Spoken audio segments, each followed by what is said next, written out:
It's not necessarily gonna be a heel turn. It's gonna be something between the grayness of what's a baby face and a heel. Yes, Cody Rhodes is now doing it. What he stated against John Cena, what we got to see was something different. It's not just gonna be a clean baby face. He's not just gonna go and try to pick up the wins the clean way, though, with honor, just as we've seen on NXT. But it's all about what we're seeing here with Cody Rhodes, this new chapter. Could he be showing in the grayness to pick up the win no matter what? Welcome to Ringside Riffs. My name's Andres, and let's just get right into it.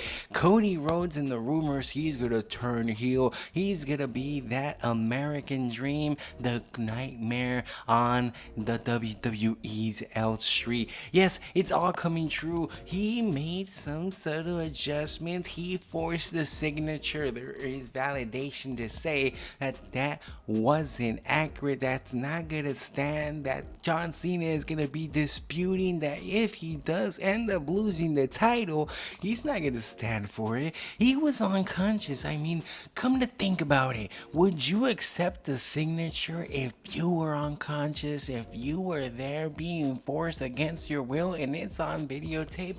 What was Adam Pearce doing? How could he be allowing such a thing? What exactly is going on in the legal department of WWE? But for now, let's talk about it straight. Cody Rhodes, John Cena, if it does end up happening in SummerSlam and John Cena can't swerve his way out of it, if we're coming down to a street fight as they're announcing, are we gonna see Travis Scott? Are we gonna be able to say fiend, fiend, fiend out the way? Are we gonna be able to one more time understand that The Rock is gonna come out here?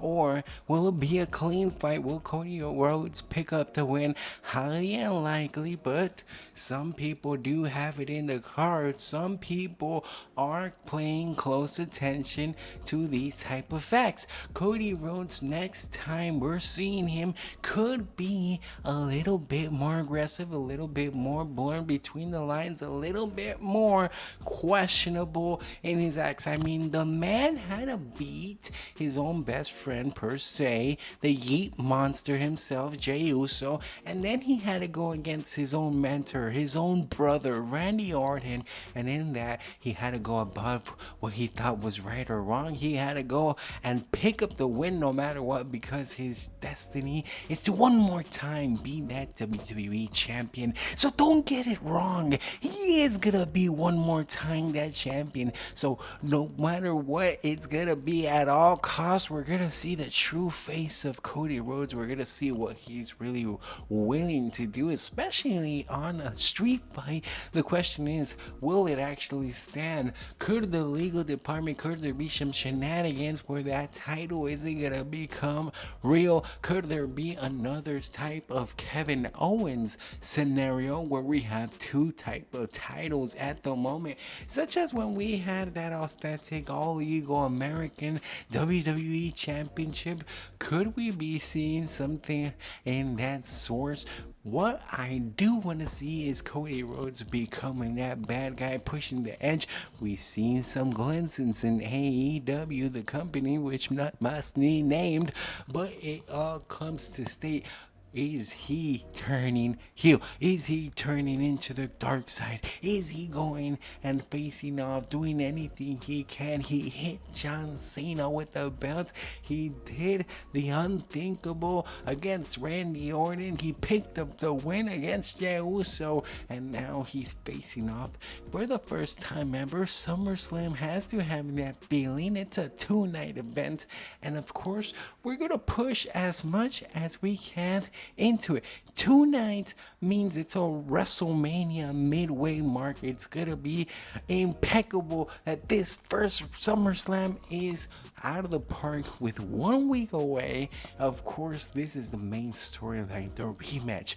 Cody Rhodes, the guy who's gonna save wrestling, but what if wrestling and saving, what if his point of view starts to get a bit twisted with what we're seeing because he is losing track of himself. It happens to a lot of characters, and Cody Rhodes could be one of them.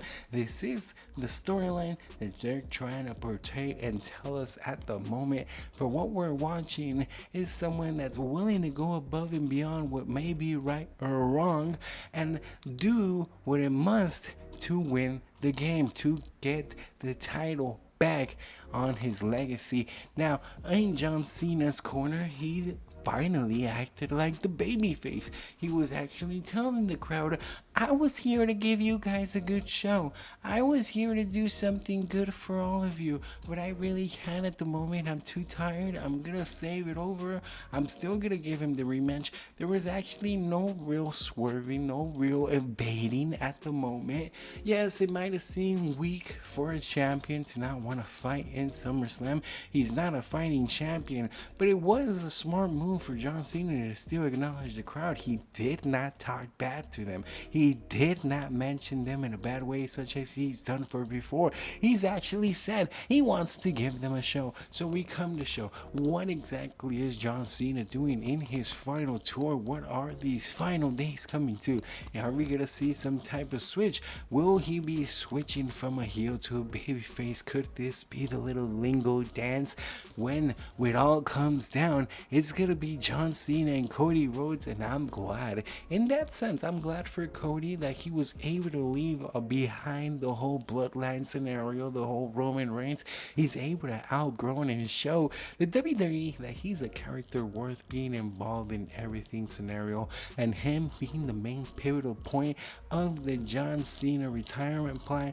It just comes to show how much he's evolved in the company, how much they all really value him, and how much we should be thankful of this new Triple H era, this new era with Cody Rhodes at the helms. Whatever happens with John Cena, his retirement tour has been fascinating. But let me know what you think down in the comments. I've tried to respond to the last one. I saw a few people mention that I wasn't paying attention to the whole Tiffany Stratton against Jade Cargill. It's just in my head, it would make more sense for Jade Cargill against Naomi. I also saw other mentions about how Seth freaking Rollins is ruining all this, and yes, sometimes he does end up getting pushed too much. If you want to make sure you get yourself into a little debate with me, I'll be down there. Of course, hit a like, subscribe. It really helps me out to know what direction we're going for, because we're just riffing on wrestling. So thank you for watching.